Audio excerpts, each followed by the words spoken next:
Hi, I'm Melissa George. This is The Mindful Heart. Today, the story I have for you is about a man named Rumplestiltskin. Once there was a miller who was poor but who had a beautiful daughter. And now it happened that he had to go talk to the king. And in order to make himself appear more important than he was, he said to the king, "I have a daughter who can spin straw into gold." The king said to the miller, "Well, that is an art that pleases me well. If your daughter is as clever as you say, bring her tomorrow to my palace and I will try what she can do." And when the girl was brought to him, he took her into a room which was quite full of straw, and he gave her a spinning wheel and a reel, and he said, "Now set to work. If by tomorrow morning you have not spun this straw into gold, you must die." And then he locked up the room and he left her in it all alone. So there sat the poor miller's daughter, and for her life she could not tell what to do. She had no idea how straw could be spun into gold. And she grew more and more miserable until at last she began to weep. But all at once the door opened, and in came a little man, and he said, "Good evening, Mistress Miller. Why are you crying so?" "Alas," answered the girl, "I have to spin this straw into gold, and I do not know how to do it." "What will you give me," said the little man, "if I do it for you?" "My necklace," said the girl, and the little man took the necklace and he seated himself in front of the wheel and whir 3 times, and the reel was full. And then he put another on, whir 3 times around, and the second reel was full too. And so it went on all night long until the morning, when all the straw was spun and all the reels were full of gold. By daybreak the king was there, and when he saw the gold, he was astonished and delighted, but his heart became only more greedy.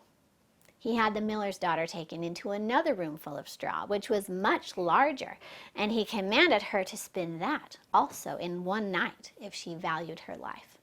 The girl knew not how to help herself and was crying when the little door opened again, and the little man appeared and said, "What will you give me if I spin this straw into gold for you?" "The ring on my finger," answered the girl. And the little man took the ring, and again he began to turn the wheel, and by morning he had spun all the straw into glittering gold. The king rejoiced beyond measure at this sight, but still he didn't have enough gold. So he had the miller's daughter taken to still another larger room full of straw, and he said to her, "You must spin this too in the course of this night, and if you succeed, you shall be my wife." And he said to himself, "Even if she is a poor miller's daughter, I could not find a richer wife in the whole world." And then the girl was alone again in the big room, and the little man came again for the 3rd time and said, "What will you give me if I spin this straw for you this time also?" And the girl said, "I have nothing left that I could give you." "Then promise me that if you should become queen, you will give me your first child," said the little man. "Who knows whether that will ever happen," thought the miller's daughter, and not knowing how else to help herself in this difficulty, she promised the little man what he wanted.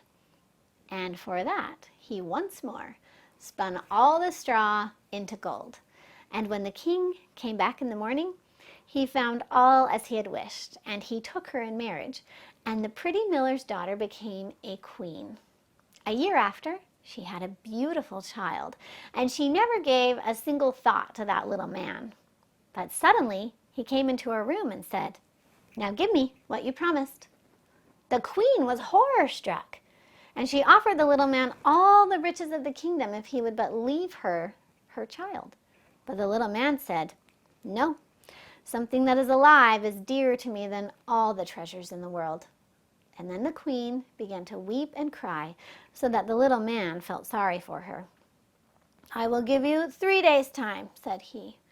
"If by that time you shall find out my name, then you shall keep your child." So the queen thought the whole night of all the names that she had ever heard, and she sent a messenger all over the country to inquire far and wide for any other names that there might be. And when the little man came back the next day, she began to list Casper and Melchior and Balthazar and all the names that she could think of, one after another. But to every one, the little man said, "That is not my name." And on the second day, she had made inquiries in the neighborhood as to the names of all the people there, and she repeated to the little man the most uncommon and curious names. "Perhaps your name is Short Ribs, or Sheepshanks, or Lace Leg?" But he always answered, "That is not my name."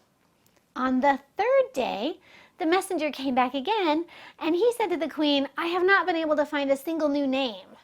But as I came to the high mountain at the end of the forest, where the fox and the rabbit bid each other good night, there I saw a little house. And before the house was a fire that was burning, and round about the fire a funny little man was jumping. And he hopped upon one leg and he shouted, 'Today I brew, tomorrow I bake, and next I shall the queen's child take.' Ah, well it is. No one knows my name, that Rumplestiltskin is my name." You may think how glad the queen was when she heard that name. And when soon afterward the little man came in and asked, "Now, Mistress Queen, what is my name?" And she said, "Is your name Conrad?" "No." "Is your name Harry?" "No." "Perhaps your name is Rumplestiltskin?" Can you imagine how surprised he must have been to have the queen guess his name? Join me next time for another exciting story. I'm Melissa George. This is The Mindful Heart.